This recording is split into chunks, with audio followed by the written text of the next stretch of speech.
Para empezar, haremos un pequeño recuerdo de lo que es el páncreas. Como sabemos, este órgano es el que produce la insulina y por ende, digamos, es el órgano que más se afecta, ¿no? Claro, las consecuencias de su mal funcionamiento las vamos a ver en otros órganos. Como sabemos, el páncreas es un órgano único que está ubicado en la parte superior y posterior del abdomen, ¿no? Más o menos está, como sabemos, entre las asas intestinales y en cierta manera está tapado, ¿no? Por todo lo que es el intestino delgado. Mide más o menos unos 15 centímetros, está entre 60 y 40, 100 gramos. Tiene el cuerpo, está formado por la cabeza, el cuerpo y la cola, ¿no? Es de un color rosado parduzco y tiene lóbulos. La mayoría de las veces el conducto pancreático principal vacía, digamos, a través de la ampolla de váter, va a desaguar todo su contenido, pero también hay otro conducto accesorio, ¿no? Que puede, digamos, estar cercano a esta desembocadura. Acá tenemos el páncreas exócrino, que es el que va a producir las enzimas pancreáticas para la digestión. Acá tenemos los acinos. Y en medio de los acinos vamos a tener a los islotes de Langerhans. Acá tenemos un islote. Acá en el islote vamos a tener, como ustedes pueden distinguir, es, digamos, la conformación es más o menos ovoidea, redondeada. Está formado, digamos, por unas células en forma de trabéculas formadas por las células alfa-beta, ¿no? Del islote, son los que van a producir la insulina. Acá tenemos el conducto del páncreas endocrino. Y de todas maneras, para poderlo observar, para poder, digamos, precisar sus lesiones o, digamos, alguna patología que no pueda distinguirse en algún momento de entre la parte endocrina y exocrina, hacemos siempre uso de lo que es la inmunohistoquímica, ¿no? Que son, digamos, técnicas de coloración que nos permite, digamos, tipificar, no sea el tipo celular que estamos queriendo ubicar.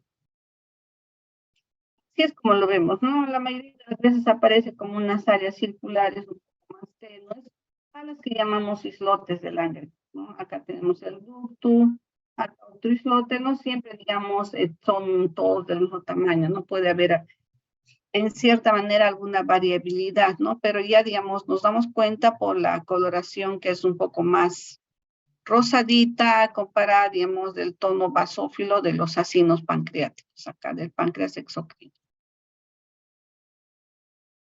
Ahora, también tenemos que tener en cuenta que muchos de los cuadros de diabetes pueden ser, digamos, producidos por cuadros posteriores a una pancreatitis aguda, ¿no? Como sabemos de muchos procesos inflamatorios, la recuperación es con una esclerosis, con una fibrosis de los órganos, ¿no? Y el páncreas también puede, digamos, sufrir estas lesiones. Entonces, se ha visto que en algunos casos puede, posterior a cuadros de pancreatitis aguda, no, digamos, no regenerarse, no recuperarse el órgano como se espera, sino se comprometa gran parte del parénquima del órgano y podamos observar, digamos, cuadros posterior de diabetes, ¿no? Entonces, muchas veces, después de los cuadros de pancreatitis aguda, puede haber, digamos, una disminución, como lo que estamos viendo acá, de los islotes, ¿no? Que se hacen más pequeños, incluso modifican su forma y la cantidad de sus componentes. Pero claro, eso no es, digamos, lo habitual, ¿no? Entonces, dentro, digamos, de las lesiones que más son características de la diabetes, vamos a ver que se produce una degeneración hialina de estos islotes, ¿no? Y es la lesión más característica y va, digamos, avanzando conforme también avanza la edad del paciente, ¿no? También se observa una fibrosis que va a comprometer la parte, digamos, como hay una especie de tejido conjuntivo que le da, digamos, que le envuelve a los islotes de Langerhans, o, digamos, hace como una especie de cápsula, ¿no? Entonces, esta delgada envoltura puede también sufrir fibrosis, ¿no? Incrementando la cantidad de colágeno que se tiene. Y esto posteriormente puede llevar también a una esclerosis, ¿no? Ahora, la degeneración hidrópica también es la formación de vacuolas en el citoplasma de las células de los islotes, ¿no? Con, digamos, acúmulo de líquido y posteriormente puede llevarse a atrofia de las mismas, ¿no? El proceso degenerativo puede, digamos, ser parcial por áreas nada más. Acá tenemos una imagen de la degeneración hialina de los islotes. Vemos acá algunos acúmulos rosados. Acá tenemos la parte celular y en medio de las áreas celulares, trabeculares, estamos viendo estos acúmulos, ¿no? De este material hialino. Como se ve acá, ahora si queremos, digamos, poder demostrar qué corresponde, sabemos que esto es un material proteináceo, ¿no? Y pidiendo la coloración de rojo de Congo también podemos evidenciar esta degeneración o este acúmulo, digamos, de este material hialino, ¿no? Que, digamos, es similar al depósito amiloide. Por eso que aprovechamos la coloración de rojo de Congo y se puede pedir, ¿no? Claro que esto, digamos, ya son más que todo trabajos de investigación que se quiere hacer, ¿no? Para demostrar, digamos, cómo es que va avanzando el daño a nivel, digamos, de los islotes de Langerhans. ¿Para qué es, digamos, lo más importante que tenemos que ver acá en la diabetes, ¿no? Lo que ustedes tienen que saber son las complicaciones de este cuadro. La clínica, la fisiopatología y parte, digamos, del desarrollo de la enfermedad, seguro que ya lo han visto, ¿no? Entonces, acá lo que vamos a ver más que todo es la parte, digamos, de las lesiones histopatológicas. Como sabemos, la traducción, digamos, de este daño que se produce por esta enfermedad en los diferentes órganos, lo vamos a ver en esas manifestaciones que tienen los pacientes, ¿no? Vamos a ver lesiones a nivel de nervios periféricos, a nivel de la retina, con la formación ya sea, digamos, de lesiones como el glaucoma, la catarata, ¿no? La retinopatía diabética, el pie diabético, la nefropatía diabética, la neuropatía periférica diabética, los infartos cerebrales, las lesiones a nivel del corazón también, ¿no? Ya sea con una cardiomiopatía o también la producción de infarto, lesiones también que no se menciona, pero sí son importantes conocer, por ejemplo, las lesiones del sistema vegetativo autónomo, que lo vamos a ver, digamos, en diferentes órganos, ¿no? Como digo, los más importantes que debemos saber son la retinopatía diabética, la nefropatía diabética, las lesiones a nivel cerebral, los infartos, a nivel cardiovascular igualmente, y la neuropatía diabética, ¿no? Como sabemos, digamos, hay vías o hay mecanismos a través de los cuales el acúmulo de glucosa va a ir causando paulatinamente el daño en los diferentes órganos, ¿no? Se puede producir un aumento de la vía de los polioles. Después tenemos el aumento de la formación de los productos finales de la glucación avanzada, activación de la proteína sinasa, tenemos aumento del flujo de la vía exocellular, ¿no? Estos cuatro mecanismos van a, digamos, causar lesiones en los diferentes órganos a través, digamos, de diversos procesos bioquímicos. Ahora, las complicaciones que vamos a observar y que, digamos, son importantes que nosotros tengamos en cuenta son los cambios macrovasculares. Como sabemos, el daño más que todo en la diabetes se va a producir a través o a nivel de los vasitos, ¿no? Entonces tenemos cambios macrovasculares y microvasculares. A nivel macrovascular vamos a ver que se produce un aumento de la producción de las placas ateromatosas, con el aumento del riesgo, sobre todo a nivel cerebral, de los accidentes cerebrovasculares, ¿no? Y la producción de los infartos. Otro cambio vamos a ver también a nivel del corazón, en el que se puede desarrollar infarto agudo de miocardio. A nivel de las extremidades se pueden producir la gangrena seca y húmeda. Tenemos también la arteriosclerosis hialina, ¿no? Que va a producir daños a nivel renal. Y tenemos que tener en cuenta que estos cambios macrovasculares sobre todo se van a dar en arterias de mediano calibre a gran calibre, ¿no? A diferencia de los cambios microvasculares en el que va a afectar arteriolas pequeñas y capilares, ¿no? Estos son los que van a causar la nefropatía, la neuropatía y la retinopatía diabética, ¿no? Acá lo que vamos a tener es un daño a nivel de la membrana basal de la estructura de estos órganos, y vamos a tener también que esto puede traducirse, digamos, a través de un análisis que es importante que lo tengamos presente, ¿no? Que es el estudio de la hemoglobina glicosilada, que es la que nos va a dar el valor real de la cantidad de glucosa o de azúcar que se tiene en sangre. Entonces, en la enfermedad microvascular, como vuelvo a repetir, lo que se produce es un engrosamiento de la membrana basal capilar, y esto lo vamos a ver en estas patologías, ¿no? En la retinopatía, nefropatía y la cardiomegalia también, con insuficiencia cardíaca en algunos pacientes, ¿no? Sobre todo cuando se comprometen digamos, las arterias, ¿no? A nivel macrovascular, y como habíamos visto, hay un incremento en la producción de la aterosclerosis, ¿no? Y las lesiones a nivel de los miembros, en los miembros inferiores en estos pacientes. Ahora, debemos recordar también que a nivel renal tenemos, digamos, la estructura que más se daña, como sabemos, es el glomérulo, ¿no? Entonces, en el riñón tenemos digamos, a nivel del mioparenquima del riñón, tenemos la corteza y la médula.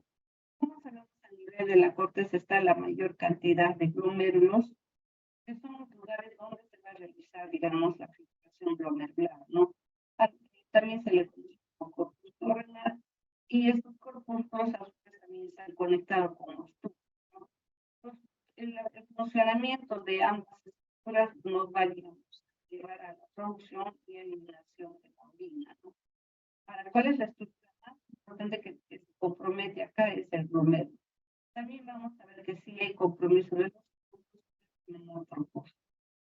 Acá recordar también que el glomérulo está formado por, digamos, tenemos un enmarallado de vasos que asientan sobre una matriz mesangiendotelial, ¿no? Ahí tenemos las células mesangiales, tenemos los capilares y tenemos la cápsula de Bowman, que, digamos, va a tener dos hojas, ¿no? La hoja parietal y la hoja visceral. La hoja parietal está, digamos, revestiendo la cápsula de la pared externa de la matriz, y la hoja se va a replegar sobre la parte del mesange para formar el espacio de Bowman, ¿no? Que es donde, digamos, se acumula la orina. Entonces, en la nefropatía diabética vamos a encontrar que las lesiones se producen por complicaciones de los vasos, porque se va a tener una microangiopatía por el aumento de la glucosa, ¿no? Y lo que va a llevar, digamos, es a la disfunción renal con un daño a nivel del, ¿no?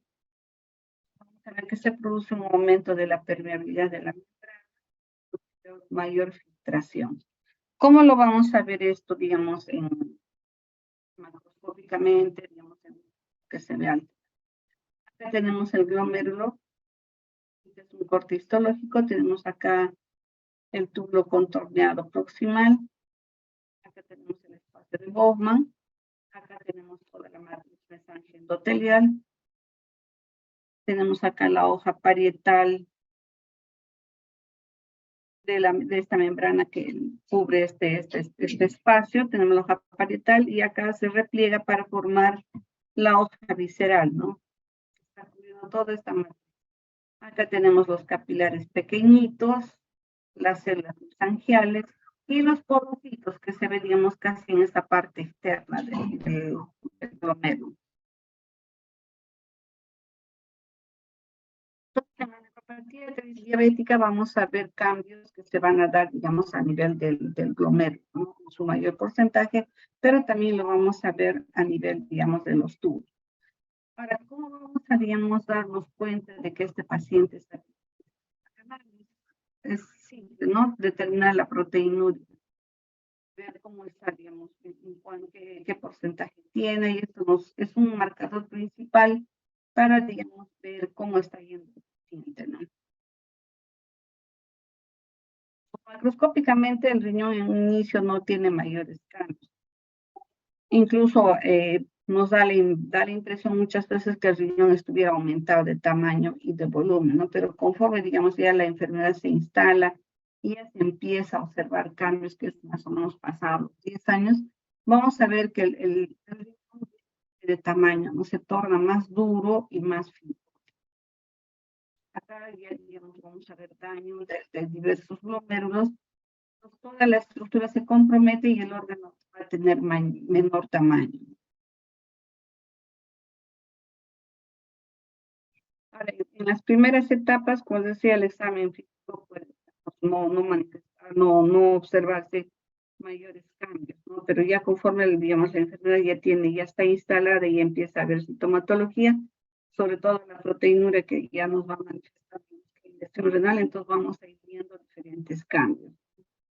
A eso ya, digamos, se va instalando otras lesiones en otros, o nos va a empezar, digamos, a el paciente empieza a manifestar, digamos, problemas a nivel visual. Vamos a ver que los pacientes también refieren lesiones a nivel de los miembros inferiores, ya sea compromiso de la sensación, ciertos dolores, puede, digamos, agregarse a esto problemas cardíacos, problemas a nivel del sistema nervioso central, accidentes cerebrovasculares, isquemia de los miembros inferiores. Entonces, una vez instalada ya la enfermedad, vamos a ver que empiezan a aparecer una serie de síntomas y de signos y síntomas, ¿no? Que, digamos, ya hacen evidente que la diabetes ya tiene evolución y ha comprometido varios órganos, ¿no? Ahora, no solamente, digamos, son estos órganos que se comprometen, sino vamos a ver también signos y cambios a nivel de la piel, ¿no?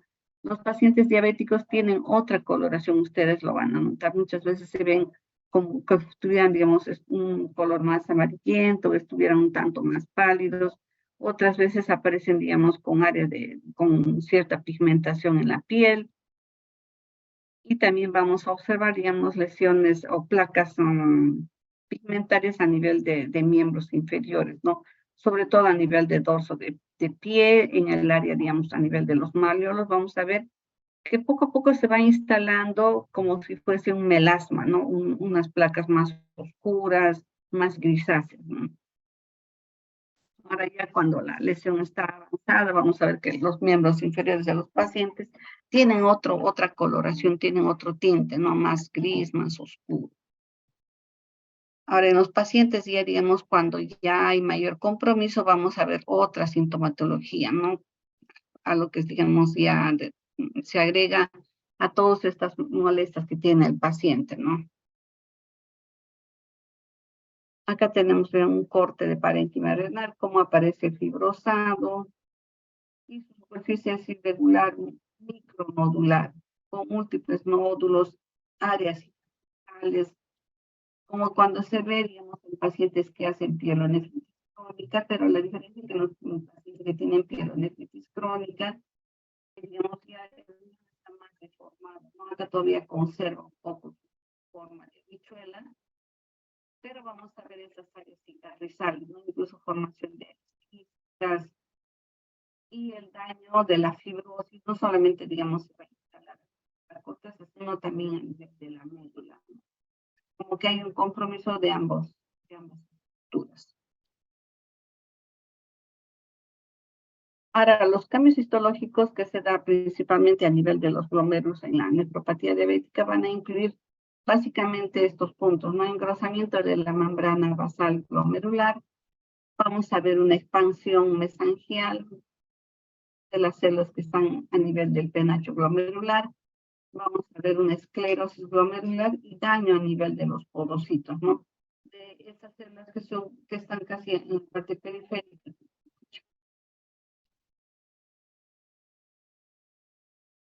Microscópicamente acá vemos todavía, digamos, un glomérulo que aparentemente está conservado.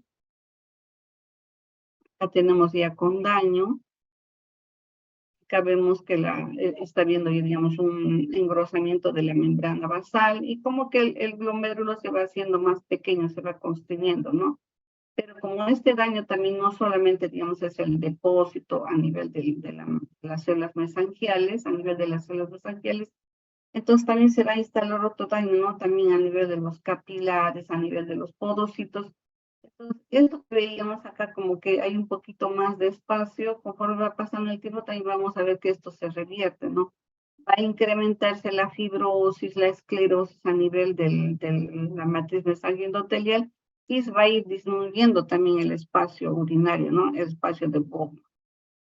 Acá vemos que, digamos, este daño que se producía acá a nivel de la matriz va también a comprometer otras estructuras, ¿no? Vamos a ver que la esclerosis, la fibrosis se va a producir también en estructuras adyacentes, ¿no? Entonces acá estamos viendo daño que se produce también a nivel de los túbulos, ¿no? No solamente es en la cápsula de Bowman, a nivel de la matriz que se va destruyendo paulatinamente, sino el daño también compromete acá a nivel de los túbulos, ¿no? Todas estas áreas que ven en las que hay un refuerzo de este color basófilo alrededor de esas estructuras es, digamos, esclerosis de los túbulos.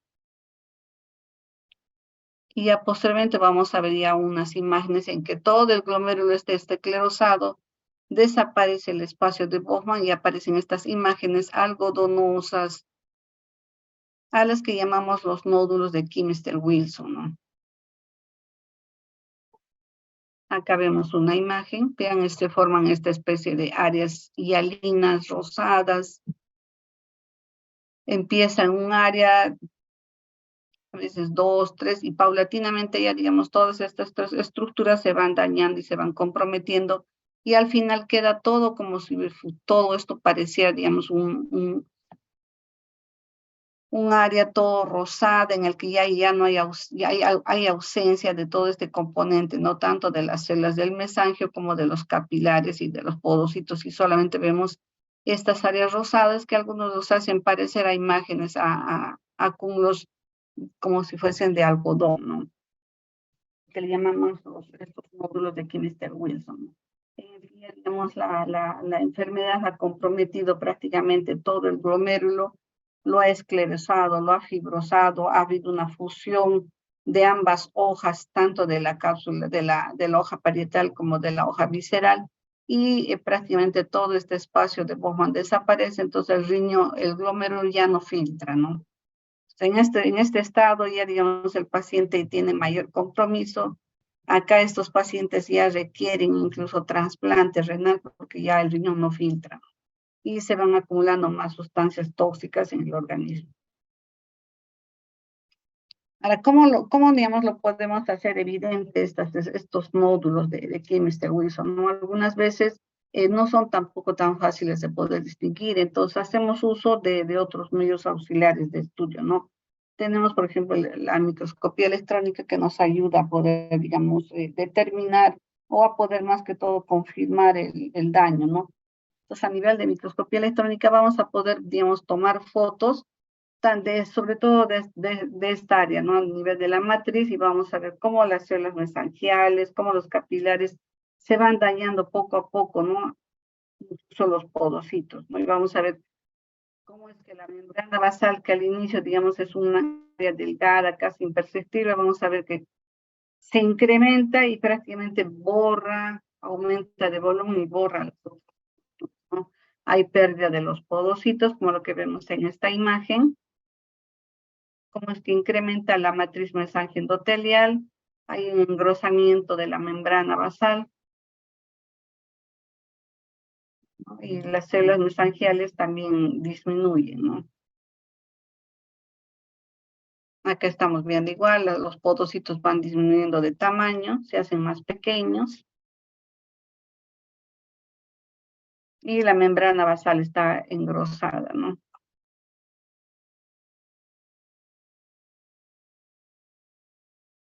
Ahora, para poder, digamos, evidenciar estas lesiones y estas formaciones hialinas que se hallan dentro de la matriz, podemos verlo simplemente con el HE, pero como les decía, para poder, digamos, precisar su presencia, confirmar, Tenemos coloraciones de histoquímica que nos ayuda, digamos, a poderlas evidenciar, ¿no? Una de ellas es la coloración de Paz, el ácido periódico de Schiff, y lo vamos a ver de un color fucsia, ¿no? Acá vemos estas áreas nodulares de color fucsia, ¿no?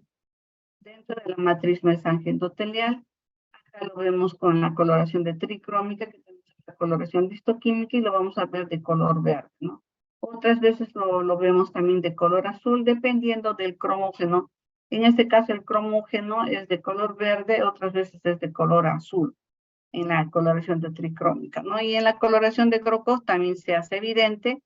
Vemos acá estas áreas gris, marrón grisáceas, que corresponden también a áreas de esclerosis. Ve, acá tenemos la coloración tricrómica, bueno, casi lo mismo que hemos manifestado, sino que acá podemos ver incluso que hay una dilatación aneurismática de los capilares, ¿no? Como les decía, estas coloraciones nos ayudan a ver los diferentes estadios, ¿no? No siempre, digamos, se tiene, digamos, un riñón en el que ya todo está, digamos, las lesiones son terminales, ¿no?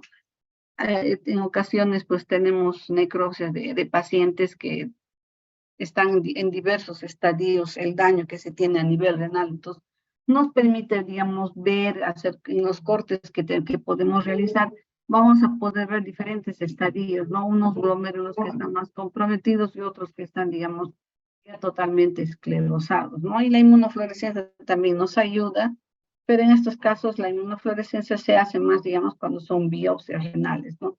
Porque el tejido tiene que tener otra fijación, debe ser un tejido recién retirado de un paciente vivo, no en un cadáver. Acá está el nódulo, cómo se va formando, vean. El engrosamiento de la masa, la expansión inicial. Esto se ve en un paciente diabético. A diferencia de un paciente normal, vean cómo saca la membrana basal delgada, el capilar glomerular con sus espacios y las células mesangiales.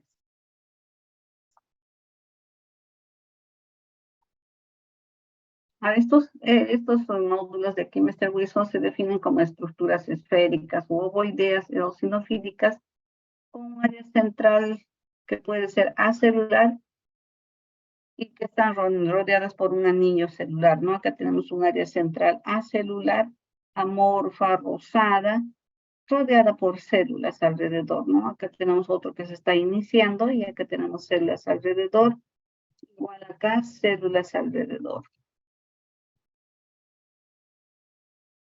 La evolución natural que vamos a observar son cambios estructurales, aumento de la membrana basal capilar, expansión mesangial, más o menos 2 años. Conforme va pasando el tiempo, ya digamos, se van instalando otros cambios. Y posteriormente, ya cuando el paciente ya llega a un estadio final, ya vemos que ya se hace ya evidente una insuficiencia renal crónica, en el que ya prácticamente el riñón está ya inservible y requiere un trasplante, ¿no? Como les decía, también se instala la fibrosis tubulointersticial y lleva una atrofia tubular, como hemos visto en las imágenes, ¿no? En esas que les pasé anteriormente. ¿Qué también se puede producir en la diabetes? ¿No? Vamos a ver que se puede producir hipertensión arterial. Acá vamos a ver, digamos, una coexistencia de daños que se van a producir, ¿no? Tanto a nivel de los grandes vasos y también de los vasitos pequeños, ¿no? Y si a esto se suma, digamos, otros factores de riesgo que pueda tener el paciente, lógicamente digamos, va a incrementar y va, digamos, a acelerar la instalación de este cuadro, ¿no? Ahora, dentro de los otros daños que se observan a nivel de los pacientes diabéticos están las neuropatías diabéticas, ¿no? Que vienen a ser un conjunto de manifestaciones en el sistema nervioso periférico y autónomo, ¿no? Ocurren, digamos, como consecuencia del incremento de la glicemia que lleva a un daño ya molecular estructural y funcional de las fibras nerviosas. Entonces, no solamente, digamos, vamos a observar a nivel, digamos, de nervios periféricos, sino también del sistema autónomo, ¿no? Ahí vamos a ver que se producen lesiones a nivel cardiovascular, gastrointestinal, genitourinario, sudomotor, ¿no? En cuanto a las difusas, vamos a tener la neuropatía proximal dolorosa, la polineuropatía simétrica distal. Tenemos también neuropatías focales, mononeuritis, dolores a nivel, digamos, retroocular, neuropatía central, radiculopatía, plexopatía. Tenemos algunos síndromes de atrapamiento del nervio ulnar, síndrome del túnel carpiano, neuropatía peronea, y digamos, la mejor manera de poder, digamos, controlar este daño es haciendo los controles de glicemia, ¿no? Acá tenemos el nervio. Entonces vamos a ver que hay un compromiso de las estructuras de este órgano, ¿no? Acá tenemos que cada fascículo está cubierto, recordamos, ¿no? La historia está cubierto por una membranita que es el endómetro. A su vez, digamos, todos estos fascículos van a estar rodeados por otra cubierta que viene a ser el perineuro, y por fuera de él ya tenemos otra estructura más externa todavía, el epineuro, ¿no? Entonces, el daño se va a producir en las estructuras, ¿no?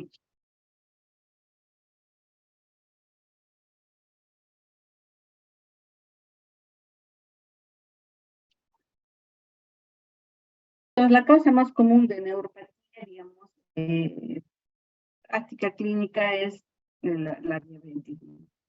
La neuropatía periférica puede desarrollar más o menos en un 50% a largo plazo. Los tipos incluyen la polineuropatía simétrica crónica, neuropatía proximal, neuropatías y radiculopatías craneales, ¿no? Manifiestan dolor retroocular, dolor a nivel, digamos, del túnel carpiano, digamos, de nervio ciático. Hay pacientes que a veces manifiestan el dolor lumbar y cuando se hace el examen es un dolor, digamos, un dolor que está, digamos, a nivel de la columna, ¿no? Que puede simular otro tipo de lesiones. Tenemos también el compromiso sensorio-motor de los miembros inferiores, de los miembros superiores. Pacientes refieren, ¿no?, que han perdido, como que poco a poco van perdiendo la motilidad y la sensibilidad, los reflejos. A veces manifiestan dolor a cosas que normalmente no es lo común, ¿no? Ahora, los hallazgos patológicos que vamos a observar en estas estructuras nerviosas es, digamos, pérdida axonal. Vamos a ver que hay una regeneración del axón en algunos pacientes, en otros vamos a observar desmielinización de los axones. Ahora también vamos a ver que el axón mismo también está comprometido, ¿no? No solamente, digamos, las envolturas.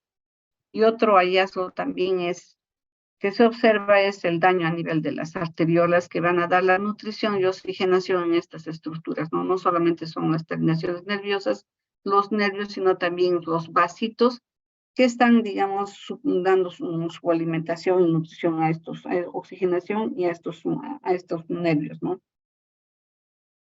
Acá tenemos una neuropatía simétrica en miembros inferiores, que es, digamos, lo más común que refieren los pacientes.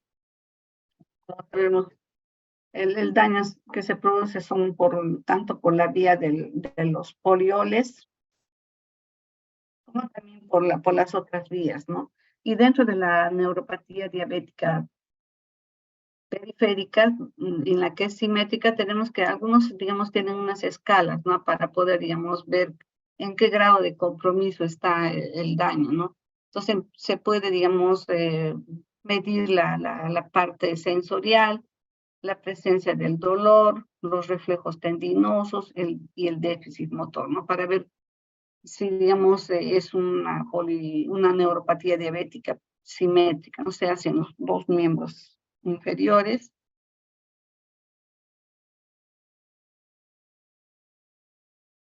Y, digamos, esto nos va a ayudar, por ejemplo, a ver cómo está, digamos, el paciente, ¿no? O sea, cuánto tenemos que correlacionar y evaluar también a los otros órganos. No solamente, digamos, vemos la parte de la neuropatía, sino también ya podemos ir evaluando la parte visual, podemos ver cómo está la función cardíaca, o también, digamos, podemos hacer otros exámenes, ¿no? A ver cómo está, digamos, a nivel gastrointestinal, a nivel urinario, ¿no?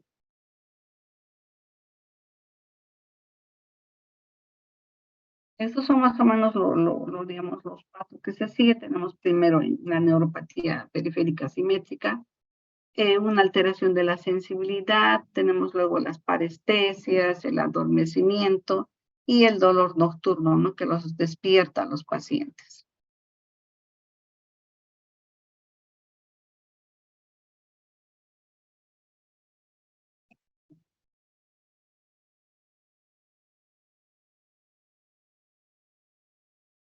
Acá tenemos el daño que se produce, por ejemplo, tenemos diferentes pasos, ¿no? Que van a ir, digamos, comprometiendo las vainas, las envolturas de los nervios, ¿no? Tenemos cómo es que el acúmulo del exceso de glucosa va a ir dañando esas estructuras, ¿no?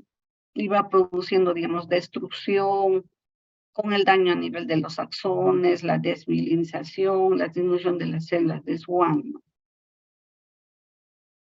Y todo esto va a llevar al final ya digamos a una neurotoxicidad, fibrosis de estas estructuras, lo que lleva, digamos, a la pérdida de la sensibilidad, ¿no? Por eso, digamos, que estos pacientes, ustedes van a observar que tienen úlceras a nivel, tienen heridas a nivel de miembros inferiores y no sienten dolor. Lo que en un inicio los pacientes sentían dolor hasta con cosas que no eran lo común, posteriormente ya cuando hay el daño, hay este compromiso, ocurre ya la desmilinización, la fibrosis, disminución de estas células, daño a nivel axonal de las envolturas, y ya digamos, estos pacientes no sienten dolor y digamos, aparecen estas úlceras, ¿no? Que muchas veces ustedes van a observar en los pies diabéticos que son úlceras amplias, grandes, ¿no? Y que los pacientes no manifiestan dolor, que si digamos fuese un paciente normal, ¿no?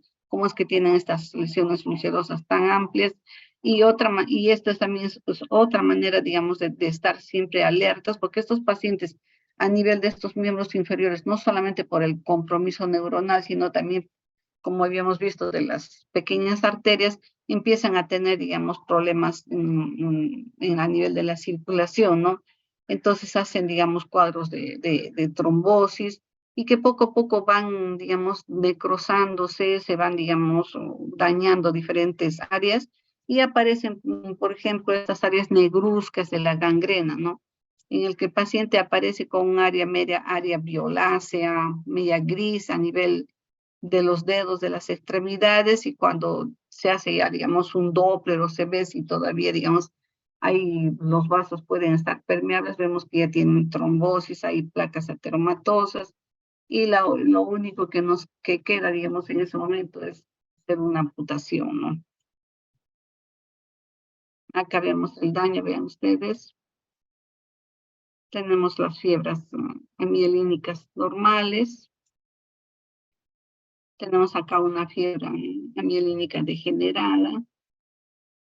Vemos acá que el colágeno ocupa el espacio que está, que ha dejado la fibra degenerada mielínica. Y en el 4 vamos a ver bandas denervadas de las células de Schwann, ¿no? Entonces, esto es, digamos, lo que con la microscopía electrónica podemos observar de cómo es el daño que se produce por el acúmulo de la glucosa. Acá otro esquema igual, vamos viendo cómo estos nervios se van comprometiendo, se van dañando, esto es lo normal. Acá en esta tenemos, por ejemplo, cómo empieza a asociarse la degeneración axonal. Ven acá en la parte distal, acá se hace, digamos, se incrementa en este daño. Y ya, digamos, en una última etapa vamos a ver el reemplazo del internodo, áreas con fragmentos de remilinización, que luego va cortes axonales de la fibra, ¿no? Acá.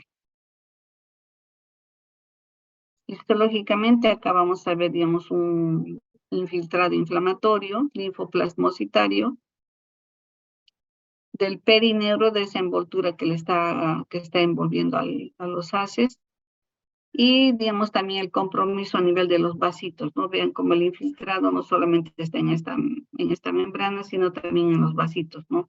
Y a su vez vemos los vasitos que también su luz está disminuida, acá vemos trombos, pues todo esto altera, ¿no? Aparte, digamos, este infiltrado inflamatorio va a comprometer la pérdida de la sensibilidad y esto, digamos, la nutrición y la oxigenación. Ambos daños se suman y, digamos, hay mayor compromiso, ¿no?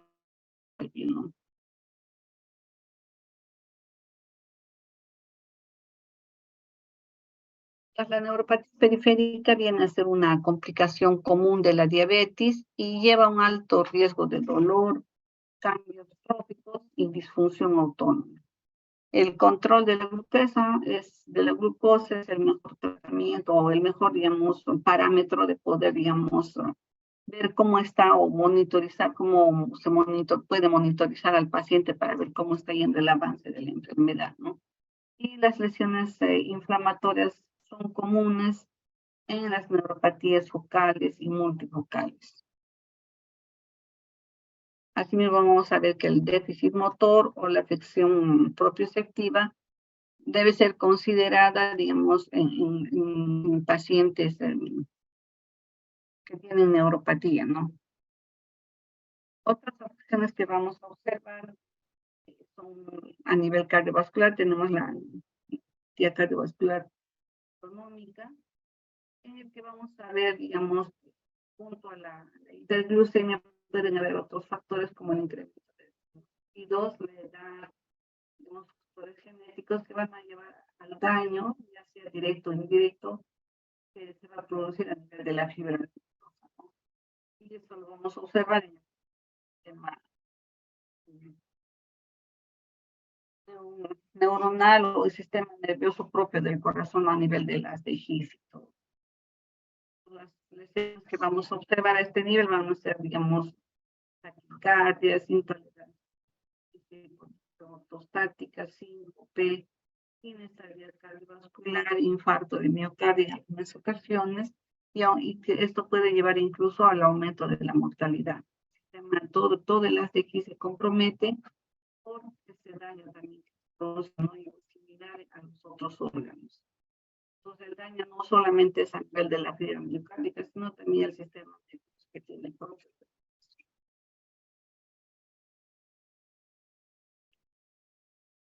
Entonces, la clínica que se ve, digamos, las manifestaciones, vamos a ver, ¿no? Más que todo, digamos, son temas a nivel de la conducción, a nivel del corazón, pero también, como decía, vamos a ver a nivel de otros órganos. A nivel gastrointestinal también vamos a ver que pueden presentar cuadros de gastroparesia, cuadros de diarrea y constipación, que pueden alternarse. A nivel urogenital vamos a ver el desarrollo de la química, vamos a tener también la función eréctil, vamos a ver la función motora, hidrosis, vamos a ver también que puede haber una disfunción pupilar.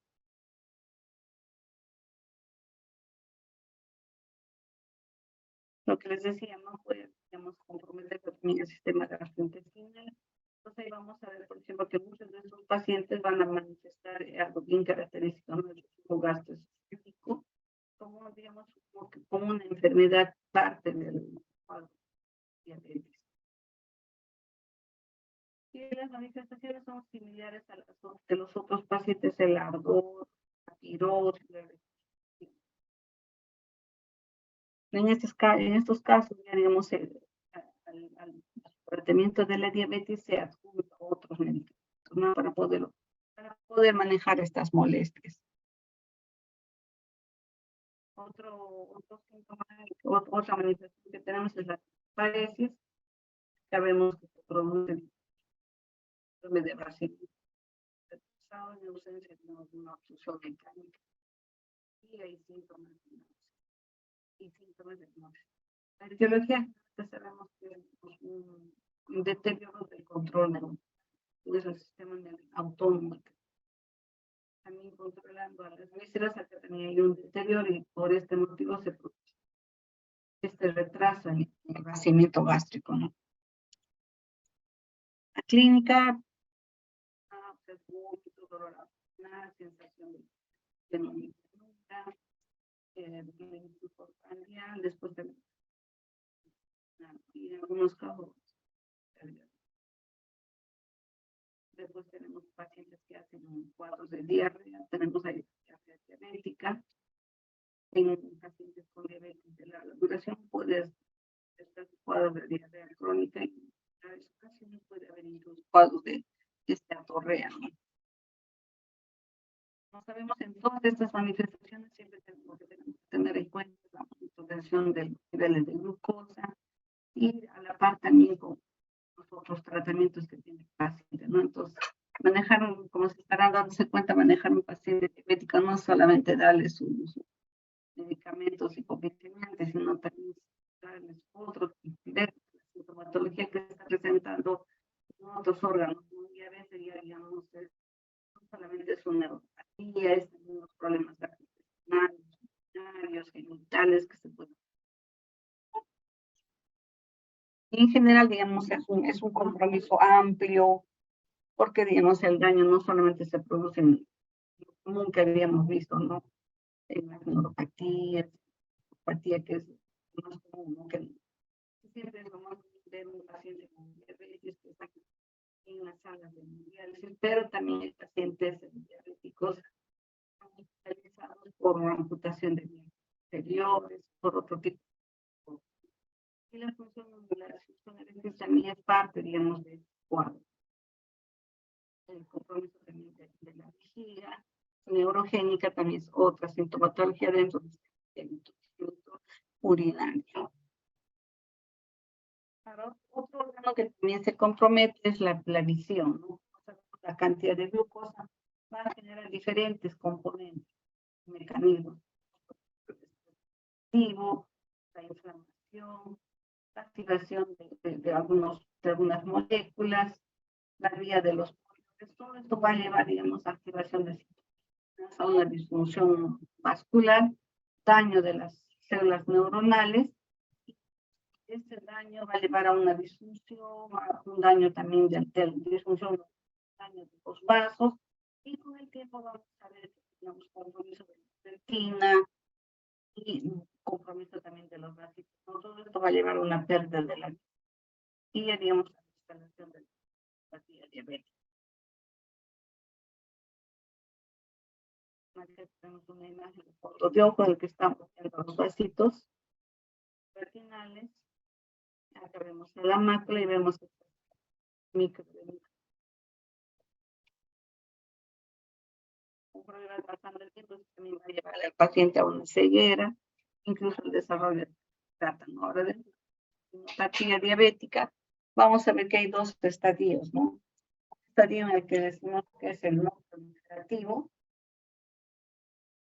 En el no proliferativo vamos a ver que se desarrolla, hay una hiperpermeabilidad capilar, ¿no? En el que se van a formar microaneurismas.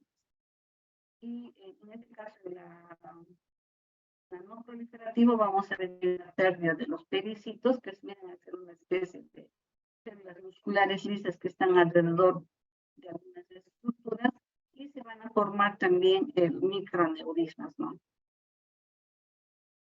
Es lo que estamos observando acá.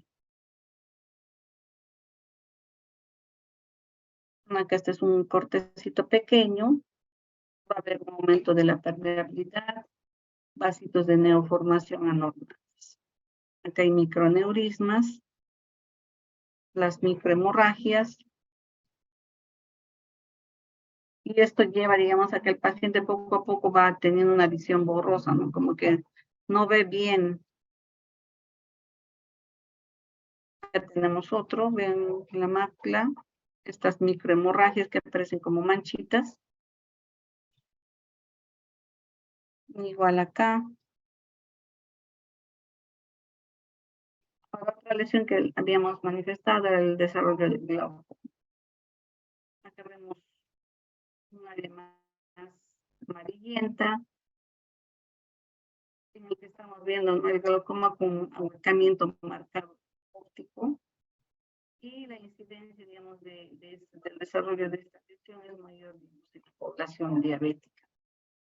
Acá vamos a ver una excavación de la copa óptica que se muestra acá microscópicamente, ¿no? Los diabéticos son los que más se afectan y desarrollan esta complicación. Acá como se observa el glaucoma, y también las cataratas, ¿no?, que son comunes en los pacientes. Otra lesión que se va a desarrollar también en los diabéticos que tenemos que tener en cuenta es la arteriosclerosis. Como vemos acá son placas amarillentas, blanquecinas que se desarrollan debajo del endotelio de los vasos y sobre todo de los grandes vasos, ¿no? Acá segmentos de aorta en el que se ha deformado toda la estructura del órgano. Vamos a ver con solución de continuidad, incluso con pérdida del endotelio, engrosamiento, estrías grasas, placas ateromatosas, áreas con calcificación, áreas con engrosamiento. Esto ya pareceríamos un cartón con áreas de calcificación, incluso con áreas por esa calcificación distófica, dan una sensación como que estuviéramos tocando piedra, ¿no? Hay más estrías grasas, y acá en menor proporción. Los cortes que se hacen, digamos, seriados de un vaso, como la luz o toda la pared del vaso se compromete, y eso hace que la luz también del vaso disminuya, ¿no? Se va deformando y va haciendo que la luz cada vez más pequeña. Ahora, las lesiones a nivel del corazón, habíamos visto que se pudo producir daño no solamente a nivel de la fibra miocárdica, sino también a nivel del sistema nervioso del mismo corazón. Y las lesiones que vamos a ver en estos tipos de pacientes son el desarrollo de infarto de miocardio.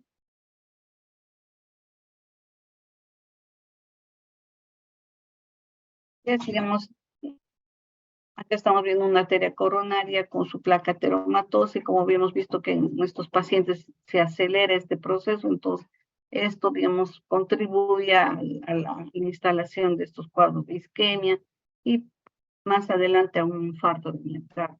Sumado a esto, puede haber otras con causas como la hiperglicemia, anormalidades de la presión arterial, hipertensión, el estrés oxidativo. Acá tenemos un corazón, vemos un área de infarto, es la superficie externa. Acá tenemos una arteria coronaria, y vemos acá un émbolo, ¿no? Acá el área de infarto, esta área amarillenta. Estábamos hablando de la práctica, esa área amarillenta, y acá rodeadas por áreas grisáceas y perennes, ¿no? Acá se ha hecho un corte de todo el septum, entonces acá está el área de infarto, ¿no? Acá ya, digamos, han pasado más de 7 horas en las que podemos, digamos, evidenciar este cambio de coloración de la pared del ventrículo.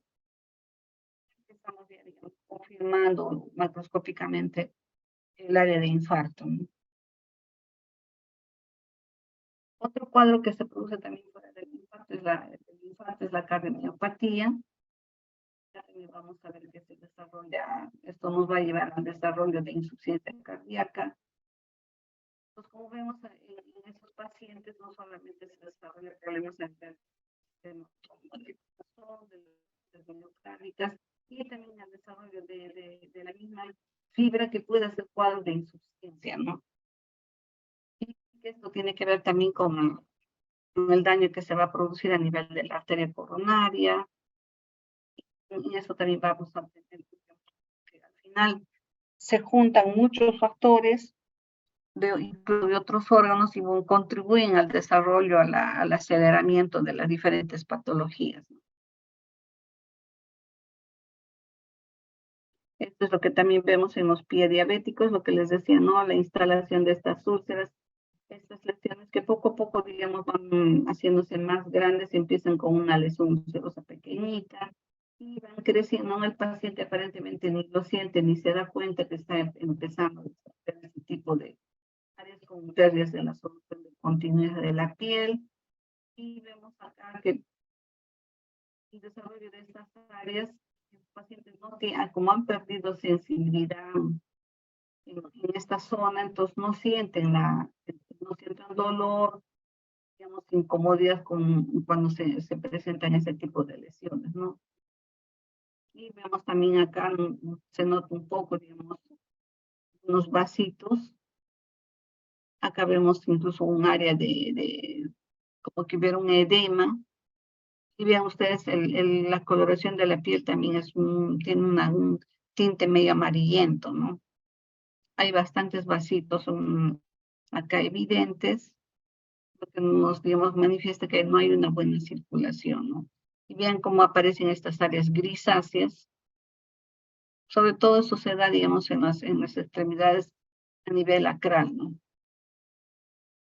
Acá ya tenemos una úlcera más extensa, es una amputación con áreas de negruzcas, acá ya tenemos una gangrena, digamos, ya hay mayor compromiso, mayor necrosis, acá igual a nivel de partes distales de los dedos y de las uñas, de distancias, con una úlcera extensa.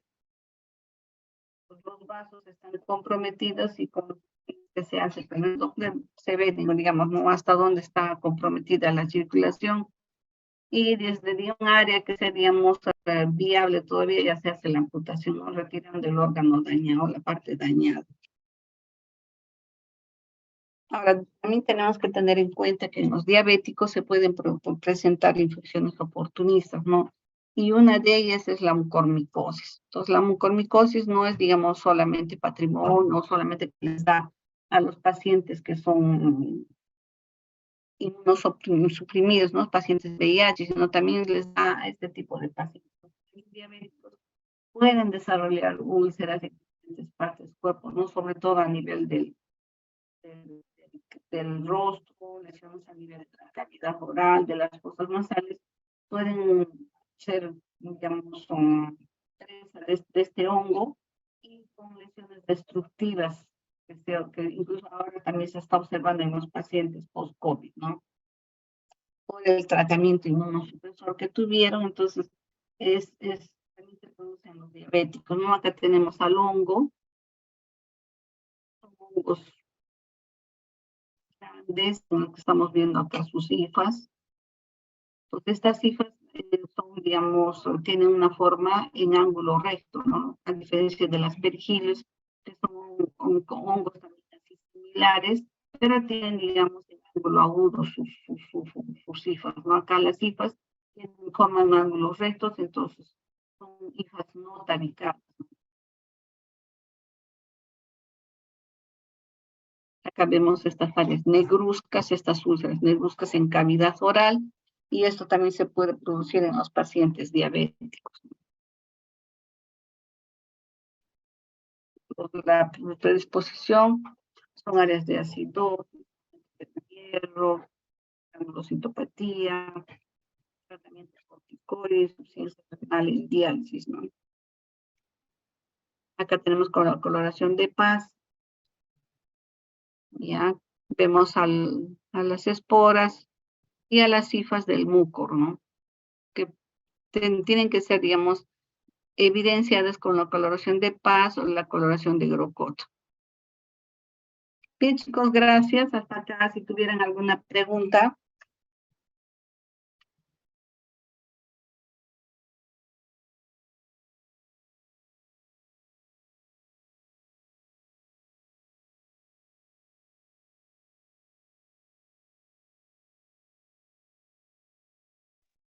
Parece que no, doctora.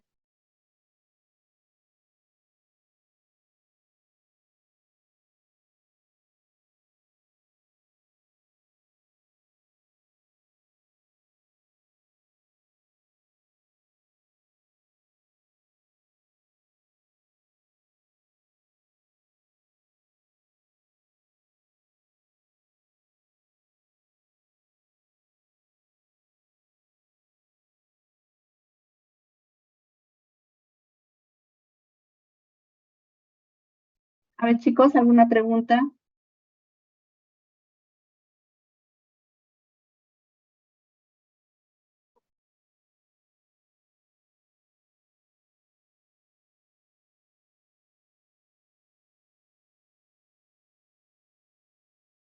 No, doctora, todo claro. Entonces le voy a pasar el PPT a Arnold, porque el otro ya se los pasé, y ya ustedes me dicen qué día podemos hacer un repaso de lo que estamos haciendo los domingos, ¿ya? Ya ustedes vean, organícense su tiempo. Gracias, doctorita.